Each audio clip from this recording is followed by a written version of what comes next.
peace movement. Thank you very much, Jeremy, and pleased to be here, and I hope I can help.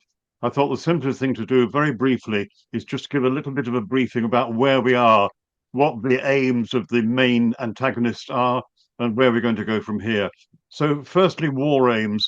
As far as this whole conflict is concerned, the main player, without question, is Israel. One has to remember that. In some ways, although it is heavily involved, the United States is secondary to this. And essentially, as far as we can tell, what Netanyahu wants himself is obviously to win the next election, but also he sees Iran as the long-term threat. What he would like is complete regime change and nuclear denuclearization. He will settle for essentially the crippling of Iran in terms of its normal economy and also somewhere in which ultimately you can get regime change. But that is what he really wants in the short term. Israel is in that position. I think the United States, it's very difficult to tell. You're getting so many messages out. But obviously, the United States under Trump is interested in regime change and is interested in denuclearization. People, of course, forget that the reason you have this problem in the first place is that Trump, in his previous iteration, actually withdrew the United States from the agreement with Iran. And essentially, that is something which is long term but forgotten. It's also worth remembering that we have what is currently a non nuclear power being attacked by two nuclear powers, which is relatively rare at the moment. The Iranian regime, that's a different matter. Essentially, you obviously want the theocrats to survive, and it looks like they will, which is a key point now that the supreme leader is going to be replaced and probably replaced within the next 24 hours as soon as uh, essentially the funeral takes place. The IRGC, the Iranian Revolutionary Guard Corps, that is intent on its own survival and the survival of the regime, and has gone to great lengths to try and survive what is being done at present with this huge assault, which is extremely big. The military power being used is massive, but it is not working as intended. I think this is the key thing. There have been two surprises so far. The first is the regime obviously has survived in spite of the supreme leader and many of the senior people being killed in the first hour or so of this war. And that suggests that they have an ability for the remainders to come in and survive for some time. But it is not in any way saying there isn't already considerable loss of life and widespread damage, and that will continue. I think as far as the other key thing is, Iran is still able to fire its missiles, and it looks like it has a bigger stock than expected, and most military analysts have been surprised at that. And that means essentially, whatever else happens, this conflict is going to go on for really quite some time. And I think, in addition to that, there's some evidence, it's not conclusive yet, that the Iranians are holding back on their more advanced missiles and drones and using, if what you like, the earlier stuff first in the hope of exhausting the defensive supplies that the United States and Iran have, Iraq, sorry, the United States and Israel have. Israel probably has larger supplies. The United States is actually more likely to run out first. And that's another factor which you have to take in. That brings me to the obvious issue, what next? And the real problem is it is hugely uncertain. We simply don't know what will happen next. It looks like Israel is prepared to go on for as long as possible. Trump may be another matter. And I think his basically allies may be another matter. And that I think is very important when it comes to how the British government acts. But essentially, it is uncertain at present. But it looks like the Iranians can carry on longer than people expected. And this could go on for months. And it could be something huge. And the real worry is that Israel, in its determination to come out of this as well as possible, will take extensive action to almost try and take apart the economy of Iran. And that, I think, is the most dangerous thing. And of course, that is something which is very important for campaigners to know. This could go on for a long time and it could be increasingly dangerous. So, beyond that, one can't be certain. But I think the key point is where we are now, what the different participants want, and the nature of this war, in which you're still getting hundreds of people killed, and we've seen some disasters already. Beyond that, I can't go further. I wish I could. But it is a very dangerous situation, and we have to appreciate that. Paul, thank you very, very much. And that is worrying, but very well put. Could I now ask Lindsay to make her contribution, please? Lindsay German from Stop the War Coalition. Lindsay.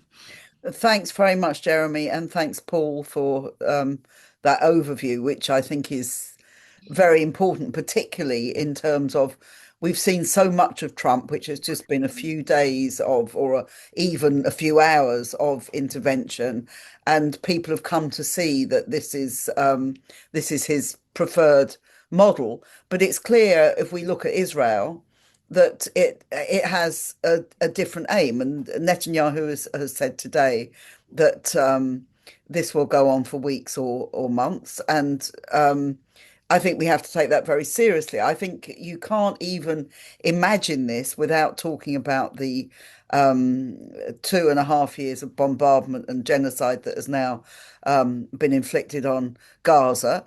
But some of the same approach that Israel had in Gaza, which is just destroying infrastructure, destroying any bases for missiles and all the other things they're doing. I think we're now seeing this now being transferred over to Iran. But of course, that's a very different situation. And it's a very different situation, for example, from Venezuela, where they thought they could have regime change by kidnapping the president.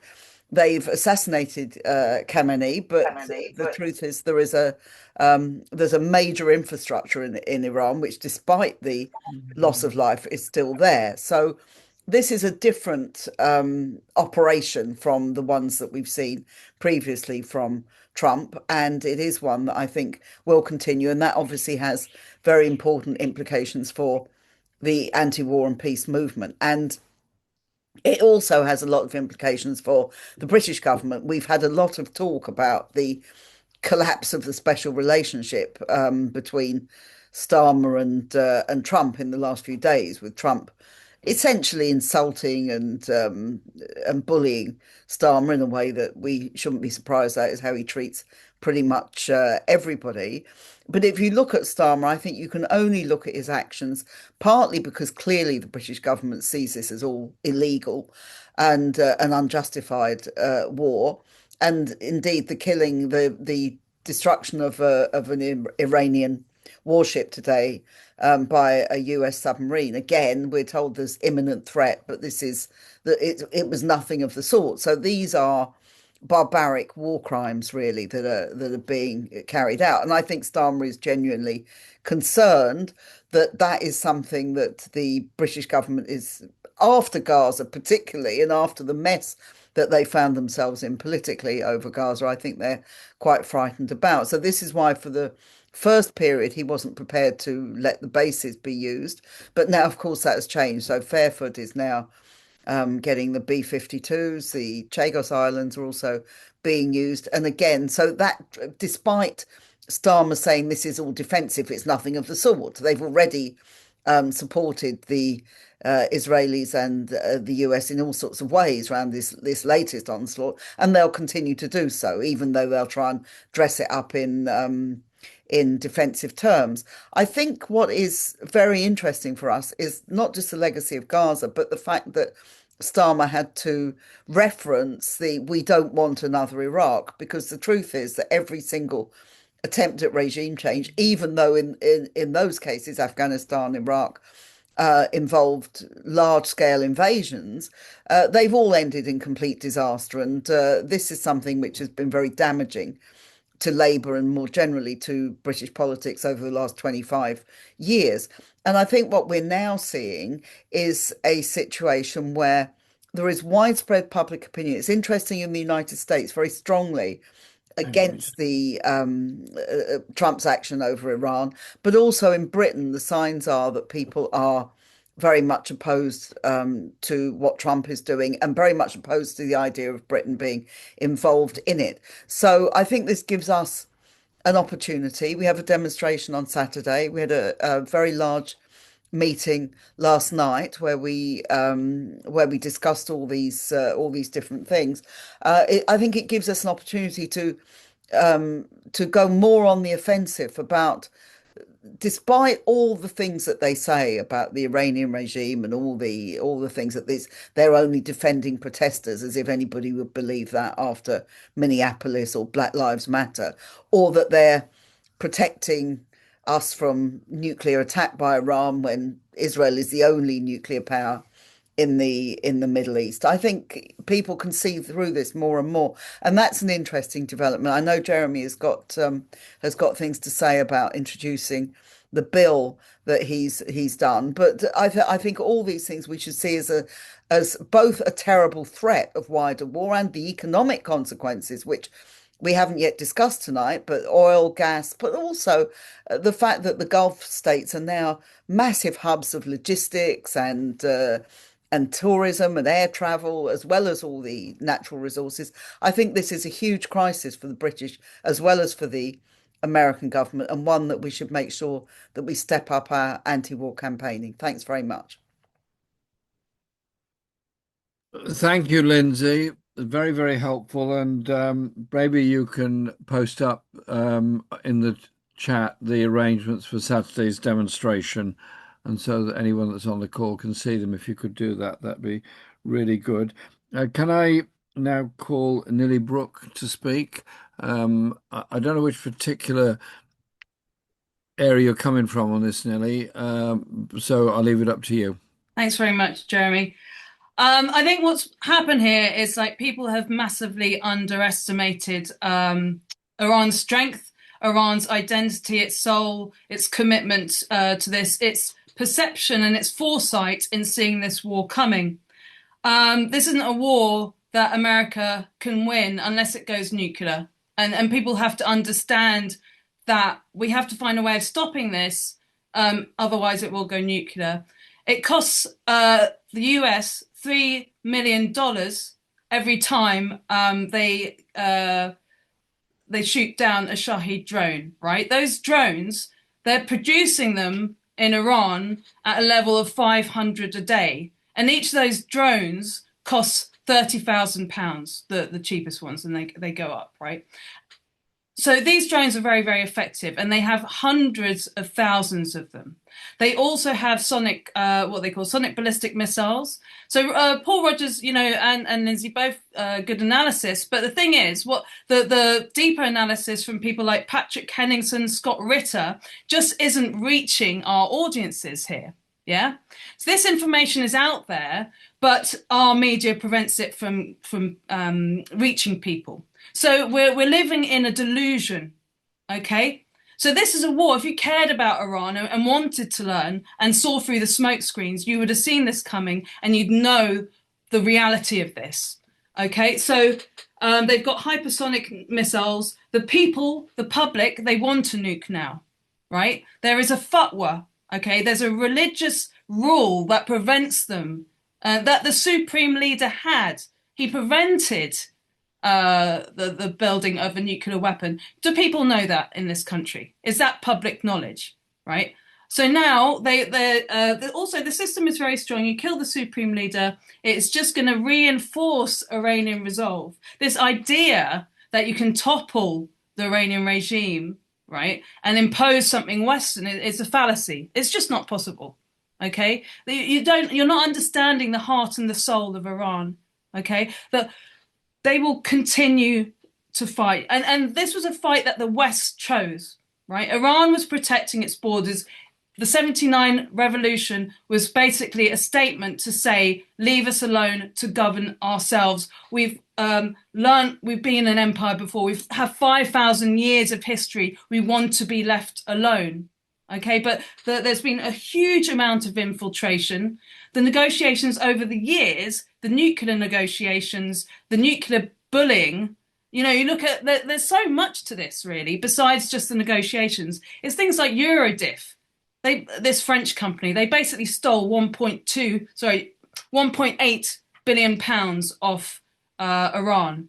There's grievances that people here just do not understand because they don't care to, because of this huge, huge monster of a media that we're dealing with. So the options are that we actually start to listen to Iranian grievances. There is no potential for negotiation with America anymore. That line has been crossed because of the 12-day war and now this. This is Iran's existential crisis. So unless we start to really, really genuinely find a way to apologize to Iran. And for me, the way to do that is to pull out of the region. Anything to do with the UK has to come out of the region. So we have to do what's physically possible, on many, many fronts. So as people, we have to come to the streets. We have to challenge our media. We have to challenge our political class. We have to pull out of the region, and we should try to talk to our Western allies if that's possible, because there is no conversation now. There is no conversation that can happen between Iran and the US. Maybe England could take a role in that, but we'd need a different government. This government has proved that it is completely corrupt. So we need to find a way to start getting the truth out. Like I said, Iran is incredibly strong. And I don't know if anyone saw the outpouring of grief that's been happening in Iran since the supreme leader died. And they are prepared for this. His martyrdom will only make the Iranian resolve stronger. And people in the diaspora here have to accept the true nature of the Iranian soul, right? They have to start, and they don't want to. Some of them don't want to. Some people are beyond reproach. They really are. But this is my take on it, yeah? There's the legal side that I'm sure Jeremy will present about Fairford and Diego Garcia. But also, we should think about the cost on the people in this country. Starmer has hinted that he will send troops, yeah? And this war, like I said, it will go on for years. There's already discussions being had about sending US troops as well. But you cannot win this war. And they're incapable of learning, America. But maybe we can be different. Maybe we can take the enlightened lead on this and actually learn and try to find methods and mechanisms to pull out of the region, right? So yeah, I'm sure people are aware, there's so many problems here. We need to look at the rot within our own civic and political culture. We have to look at the how the Epstein class has infiltrated the system. We have to look at things like the NED and the CIA. We have to look at the reality of the immigration crisis that will hit our shores. It won't hit America's shores. And this has been there's been chaos in the region, right, throughout my life. I mean, I'm hitting a very big milestone very soon, but I've been, a few decades that I have witnessed all of this stuff and no sort of sense of learning at all. All right. And actually, we never ask America to apologize or to take responsibility for the immigration crisis that they create on our shores. Instead, what the political class does is it enables people like Tommy Robinson to speak for that problem. Right. And there's so much dishonesty in our political class. It's disgusting. And it's disgusting to see how people like Jeremy have been treated before. He was a shining light for so many of us, and he was manoeuvred in so many ways by the media. Paul Holden, I think his name is, from Declassified, did a really good coverage of what happened with Mandelson and McSweeney, and actually what happened to Corbyn, and how they manoeuvred to make life very difficult for him, to have a certain sort of political class in there that would just go along with the Zionist agenda. So we have to think about our own sovereignty as well. And we have to face some very hard facts and hard truths. We have to apologize to Iran. We have to apologize for the years of infiltration, not just in Iran, but in the whole region, what we've done to the people in Palestine. And Iran is committed. They are prepared to die for this. You do not understand their resolve. You do not understand their soul. They are prepared to die for Palestine, to preserve their gods, to preserve their identity. And it's tragic and it's heartbreaking for me to sit and see this happening. But it's not too late. We can apologise, and we have to apologise for the Iran-Iraq war. We have to apologise for our supply, for Germany's supply of chemical weapons in that war. We have to apologise for the 53 coup. We have to apologise for the infiltration. We have to apologise for how we've presented the nature of the situation that was manufactured in January. The US Treasurer acknowledged that that they made the Iranian currency collapse. And the sanctions, it's not just in Iran, it's like 25% of the world that live under US sanctions. Yeah. Iran has well, it's been like almost one of the countries besides Cuba, I think, who are being starved at the moment, right? They have lived under sanctions for the whole lifespan of the Islamic Republic. And now we're seeing the Golistan palace being bombed, and this is what the diaspora wants. They are not Iranians. They do not represent Iranians at all, and they disgust me. Okay, maybe I understand to a certain extent they have been misled by Iran International, by BBC Persia, by all the Saudi money and the Israeli money and the US money that is pumped into this propaganda machine. They have been misled. And maybe there's something we can talk about at a later stage. But for now, what matters is that people do not listen to them, and they are being platformed. And actually, within the war movement, I have been campaigning about this for ages, and someone actively within the war movement who is at a Stop the War meeting happening now, she actively blocked me, and she's a regime changer. So these are conversations we need to have. I'm angry for a reason, because I've been seeing this coming. I've been working my arse off to try and get a message out, and I've been blocked left, right, and centre. So I'm sick of it. And this is going to come back at people here. There's going to be a global economic crisis. You see what's happened to the Gulf states. This is going to crash things very badly. So we have to accept Iran's legitimacy. We have to accept Iran's right to choose its own form of governance. We have to apologise to them. Get our media to apologise. We have to start getting the truth out. So, I mean, I could carry on with my anger for ages. Nilly, thanks. Nilly, you're not blocked here. Thank you, Jeremy. I really appreciate that. And I appreciate your knowledge and your passion and the way you've put it tonight. Thank you very, very much. And I've just been following the chat box, and I think you'll see a lot of people appreciate the way you've put things down. I'm going to just say a few words now, if I may. And then if the panel can stay on the call as long as they can. I know Lindsey may have to leave, but I'm pretty confident Paul will be able to stay. And then we can deal with some of the issues that are coming up there in the chat box. First of all, taking the points that Millie and Paul and others have made, and Lindsey too, of course, the British relationship with Iran and the US relationship with Iran go back a very long way. The way in which Iran's oil was taken by what later became BP, the way in which the radical government that was elected, the Mossadegh government in the 1950s, late 1940s, 1950s, was then removed by a coup organized by Britain and the USA, and the Shah was imposed. I remember the Shah and his regime and the operations that he mounted against Iranian students that were in Britain at the time.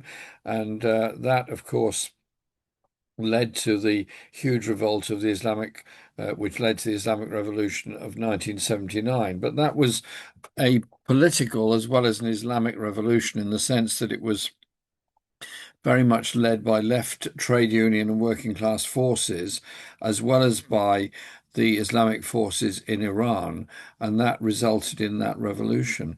The US were always opposed to it, put sanctions on it straight away, as did many other countries. And the US seems to have a sort of constantly unfinished business where Iran is concerned, and have always been prepared, very well prepared, to go to war on Iran. There's been the constant accusation that Iran was trying to develop nuclear weapons. They certainly do have nuclear processing facilities, but that is not the same thing as having nuclear weapons. And the degree of uranium enrichment required, as I understand it, Paul, correct me if I'm wrong on this, I'm sure, has not been reached anyway. And as Nilly pointed out, has been a declaration by the supreme leader that they should not have nuclear weapons because it's immoral. Now, the Nuclear Non-Proliferation Treaty Review Conference is in New York next month, or in April and May, and that would be the place where the negotiations could be resumed. But the direct negotiations between the US and Iran had resumed, were going on last week, and everybody who was at those negotiations, all sides, US, Oman, Iran, all gave the same message at the end of the first few days of discussion, saying they were that close to a deal. They were within touching distance. Now, clearly, the last thing Trump wanted was a deal. Hence, the attack was launched very early on in the morning, and we've seen the horror show that's gone on ever since then. Very early on Saturday morning, around 12 hours later. The devastation has been huge. Several thousand sites have been hit in Iran. Over 1,000 people, as of last night, had already been killed in Iran. And Israel has been bombing as well as the US. And in retaliation, Iran has been firing off missiles to various places, particularly countries that host US bases within the region. The British government came to Parliament on Monday, and the Starmer made a very full statement on it, in which he said that Britain would not be involved in an offensive war because they'd learnt the lessons of Iraq, which I thought was interesting, having been through the whole Iraq experience in Parliament myself. It was interesting he said that. He was then questioned quite a lot, and it went on for more than 2 hours. And during the questioning, his position sort of unraveled more and more by starting off saying that Britain was not directly involved in this. He then said that British bases could be used for defensive operations and that defensive operations could include the firing of missiles into Iran on a defensive basis, on the basis that somebody felt they were under threat and therefore had to do, if you like, a preemptive strike. And Barry Gardiner put this quite well in his question. He said, well, if a strike is made against a target in Iran from a British base, say RAF Akrotiri in Cyprus, to the people on the receiving end of that missile coming in, it doesn't really make an awful lot of difference whether the people firing it, calling it an offensive or defensive strike. It's a strike against them. So the situation is going to get worse. The dangers of a serious nuclear fallout in all this are huge.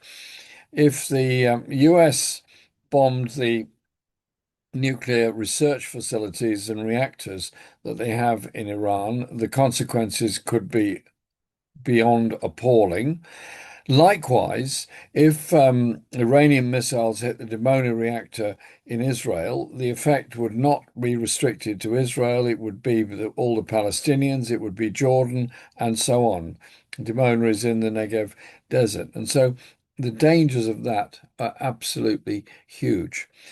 And then you ask yourself what this is really for.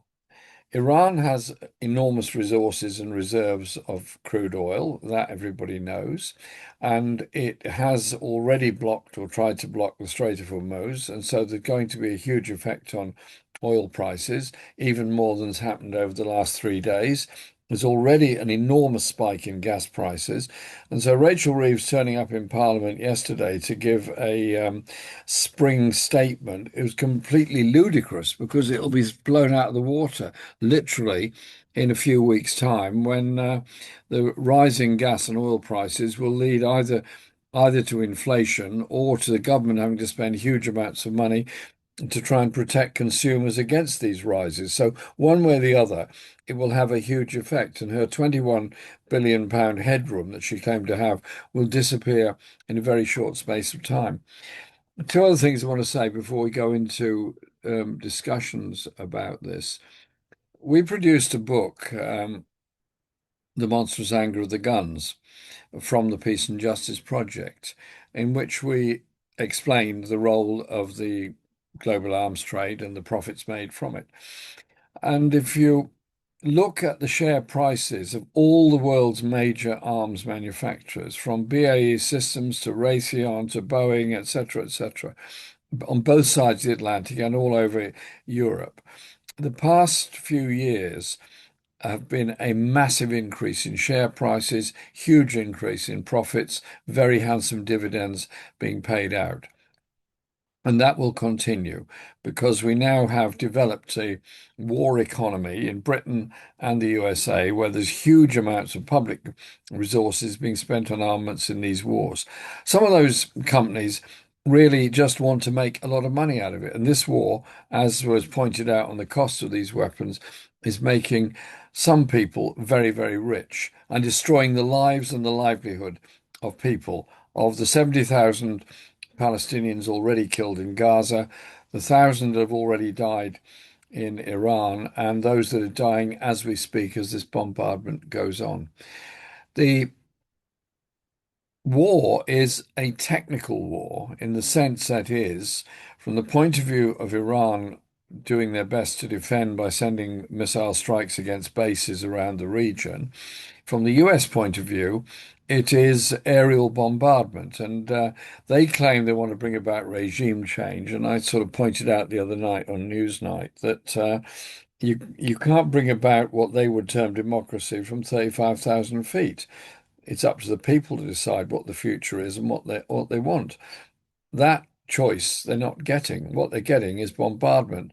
And I think Nilly was pointing out that all these years of sanctions and bombardment and attacks against Iran don't necessarily have the political effect that Donald Trump thinks they do. They often have the opposite effect because people are quite perverse. If they feel their community and their society is under attack, then they often defend that community and that society rather than approve of the attack that's going on. I do think human rights are bad in Iran. I do think there should be changes in Iran, but I also think that's a decision for the people of Iran to make, not for me or anybody else outside to make that. And that's why I am very strongly opposed to this war. We have mobilized in Parliament as best we can against this war, and also to demand that Keir Starmer come clean on what is the issue about the use of bases, which is why today I tabled a private member's bill which would require parliamentary approval for any foreign forces to use British bases or British bases to be used without parliamentary approval for conflict. In effect, it's a sort of war powers bill that I put forward. And the Greens did something yesterday which is not totally different. Mine, I think, is a bit stronger, but that's that's a debating point. What we do need is that parliamentary pressure, and we're going to develop that. We need that public pressure as well. Interestingly, public opinion polls in the US, Europe, and Britain all show that there is the deepest level of skepticism about this war. Some European countries have gone into the war big time. Britain, France, Germany, as they always do. Spain, on the other hand, said no and told the US to take its planes out of Spain straight away. And that has been done. And Spain is now threatened with special sanctions by Donald Trump. I don't quite know if he understands the nature of the integration of the European economy. That's impossible to do, unless he's going to break up a whole lot of trade agreements, which I suppose he might want to do. But he's also now demanding the British government give much more support to the US. Starmer has always supported Israel, has always supplied weapons to Israel, has always supplied security information to Israel. I want to know if that security information is now going to the US to assist them in their bombing raids on Iran. I suspect it is. I've been in touch with people in Cyprus who are deeply concerned about the use of RAF Akrotiri and obviously the potential effects on the civilian population of Cyprus of the use of it. So it is a terrible and very, very dangerous situation. Economic consequences in Britain and in Europe and ultimately in the US, economic recession possibly all over the world because of the consequences of a very big rise in oil prices, terrible effect on the people in Iran who are being killed as we speak by bombs coming in, and this war set to go on for quite a long time. Why can't there be a ceasefire? Why can't they stop? Why can't they return to the negotiations they were holding? Or were those negotiations never in good faith anyway? I'll be at the Nuclear Non-Proliferation Treaty and Global Ban Conference in New York at the end of April and beginning of May. Surely, with now a real danger of nuclear armed states using nuclear weapons in this particular conflict, the effect of which would be devastating for the entire planet. Now is the time for the voice of peace to be raised all over the world. I'll stop there. There's a lot of questions come in the chat box. I don't know if Lindsey or Nilly or Paul have read the questions. Who wants to go first on commenting on any of the questions in the chat box? Paul? Just unmuting. Yes, I could go briefly, just a few things to point out. There are several things that have come through in the messages that I think may have been missed, starting, not missed, of course, with your comment about Spain. The interesting thing there is that 40 years ago this month, that was in April 1986, there was a major disagreement, put it that way, between the United States and Gaddafi's regime in Libya. And the United States decided it was necessary to do a kind of bombing raid on Libya for that reason. And what it planned to do was to use aircraft from an aircraft carrier, but also F-111 planes, which were stationed in Britain. The Thatcher government at the time was agreeable to that. But the problem was that the planes themselves, if they were going to fly direct to North Africa, they could do it from Britain, provided they went through either Spain or France. And both Spain and France refused to let the United States do that. So, in fact, the planes had to go right the way around through the Eastern Atlantic with multiple aerial refuelings. And one of the planes, in fact, crashed at some point in this. So there's an earlier example of European countries actually refusing the United States cooperation in one of its endeavors. And people, I think, rather forget that. I agree absolutely with you, Jeremy, on the whole issue of the arms trade. I think there's too little understanding about the nature that what we used to call the military-industrial complexes actually work. Or to be fairer, I would say military-industrial academic bureaucratic complexes. They're very tightly organized. They have a very clear sort of traditional hardline view of security. Human security hardly comes in. Common security is far less common. And it's endemic across most of the military-industrial complexes right across the world, whether it's Britain, France, Germany, Russia, China, the United States, or elsewhere. It's a common feature which I think we understand far too little. It is also, and I would agree very much with what people like Andrew Feinstein say, it is an extraordinary corrupt industry in many parts of the world, particularly when it comes to arms sales. So I think that's one thing we always need to remember. A small thing which may seem a little bit odd. There's one thing that came in on the chat box, which was about it seemed to be Christian fundamentalists within senior positions in the US military, telling the people below them that what is happening in Iran is almost a part of end days, and it's part of a biblical prophecy. Now, this is being seriously done. There are people who believe this, Christian Zionists presumably, in senior roles in the US military are saying this. And of course, there's quite a kickback from this, and many people are objecting to it. But I think one tends to underestimate the role of religion in this in terms of the Christian religion, including particularly Christian Zionists. This is not something which is true right across the board at all, but it's something which people, I think, tend to underestimate. It's one of the reasons, I think, why the United States has a particular strong support for Israel, because essentially when it comes to votes, people who take the evangelical view of Christian Zionism will tend to vote, and they will tend to vote Republican. And I think it's something which we need to be more aware of in the sort of campaigning and work that we do. There may be other things I can comment on, but let's just leave it at that for now. Thanks, Paul. Nilly, could you deal with some of the questions that have come up? There's so much in the chat. There's a great deal to deal with, but if you could pick out one or two And and I was trying answer them, to. that'd be helpful. Oh gosh. Do you want arms industry and private hands? Yeah, it's sort of like people saying the US does what Israel does, basically. I think that's what I'm seeing, and it's about money. It sounds like people sort of understand. What are the questions? Anyone? Oh, peace. That's a good one. Peter, Jory, that made it nice and easy for me. I think peace comes through what I mentioned before. It's like an honest look at people as they want to be seen and countries as they need to be seen, not through our projection. And actually, the US, I think, are probably far more against this war than people here.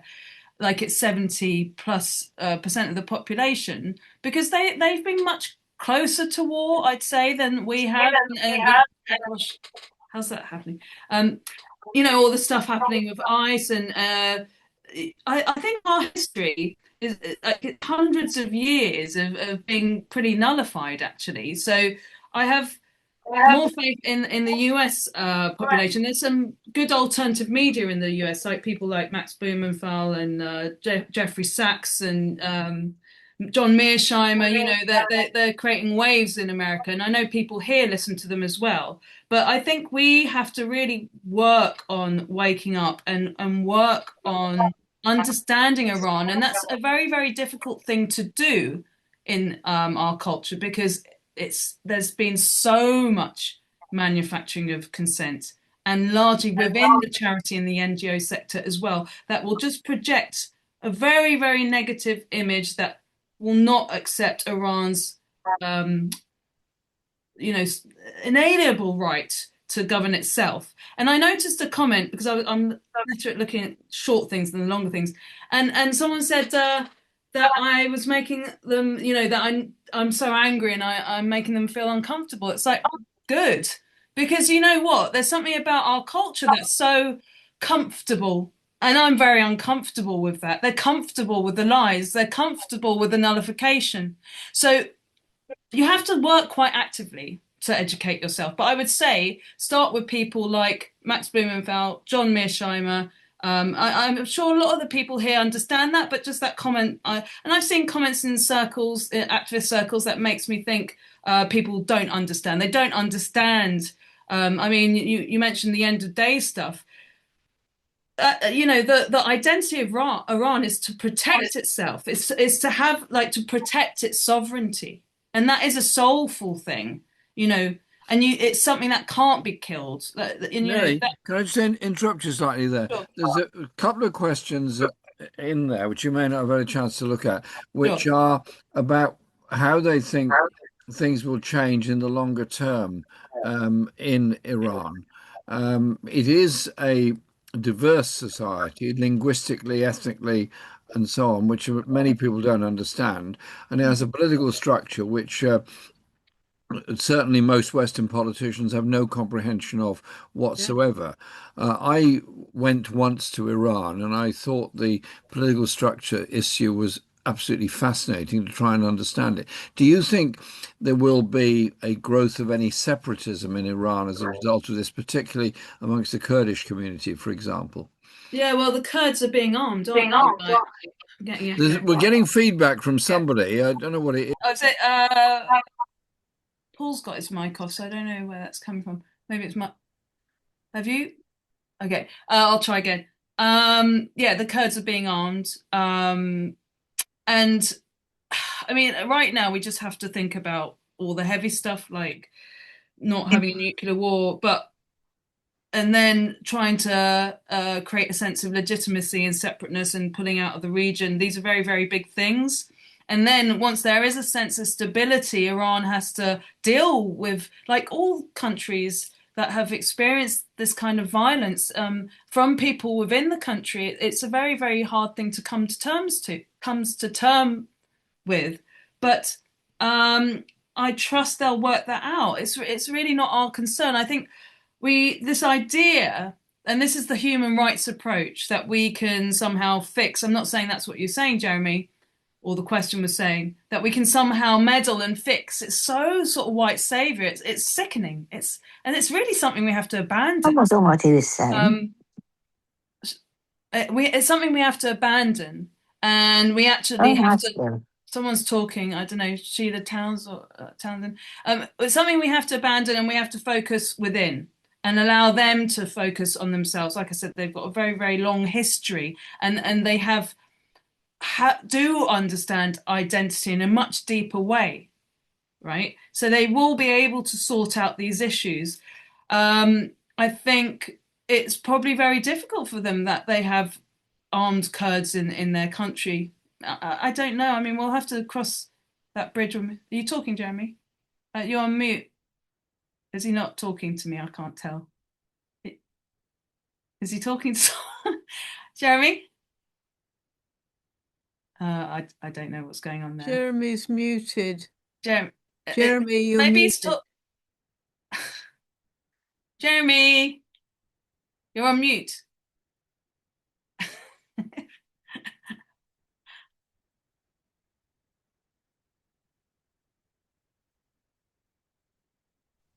Sorry, Nilly, Paul. My fault. The question in the chat box there, Talal Karim's just put in. Israel obviously has a huge effect in all this. Israel has not only bombed and destroyed Gaza, but continues the occupation of the West Bank, and is now in the war in Lebanon heavily, as well as in Iran. Do you think that Israel will ultimately try and go after the nuclear weapons in Pakistan as well? Because there might be a link up between Iran and Pakistan. Do either of you think that's a possibility? I think it's, sorry. Paul, you go first then, Nilly, yeah? I think it's possible, but not at the moment. I think one of the things that may happen is the way that you've had two nuclear powers taking on Iran, and that will tend to encourage in the longer term more proliferation, because other states in the Middle East and elsewhere will feel that they have a need for nuclear weapons for protection. If that was to expand, and I think that is actually very dangerous, then you could actually see Pakistan playing a more significant role. And under those circumstances, yes, Israel may be prepared to intervene. I don't think one should underestimate the extent to which Israel, under its current government, particularly with the extreme right parties involved, is prepared to do things that you would not normally expect virtually any country to do. That is a risk, and I think it's something we really need to recognize for the future. Thanks, Paul. Nilly? I mean, I kind of forgot the question, but I think in terms of that expansion of the problem, I do see this as it's the plan. It's the Greater Israel Project, and Israel is not going to stop. We just have to accept it's not going to stop, and America is not going to stop Israel either. So it's really up to the rest of us, and that just listen to the language, the biblical language being used within the American system, like Huckabee. I might have mentioned that before. The Tucker Carlson interview. I don't know if anyone saw it, but he talks about Israel having every right to expand, right? And then Tucker Carlson says, well, the people don't want that. It's like 70% of the population, and that was back then. It's probably much higher are against the war now. And then Huckabee said, I don't care what the people think.